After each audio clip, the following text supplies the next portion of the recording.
আব্দুর রহমান সিংকা বলেছিলেন, আমরা সৌগাত পত্রিকাকে বাদ দিলে আমাদের 19 শতকীয় সাংবাদিকতার প্রাথমিক পর্বটাকে আমরা কখনো ব্যাখ্যা করতে পারবো না।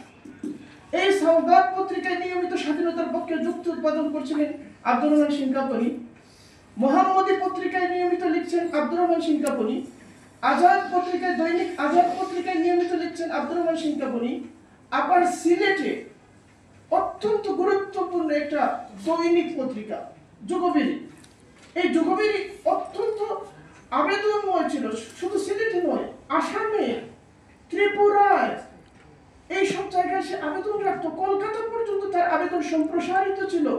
একজন মাওলানা এই যুগবেরি পত্রিকার সম্পাদক ছিলেন এবং তার লেখালেখি এবং সাংবাদিকতার ক্ষেত্রে যখন অবস্থান দেশের সীমানা অতিক্রম করে সর্বভারতীয় চেহারা নিয়েছে, বাংলা ভাষার গণ্ডি অতিক্রম করে উর্দু, ফার্সি এবং হিন্দি ভাষায় আত্মপ্রকাশিত হচ্ছে,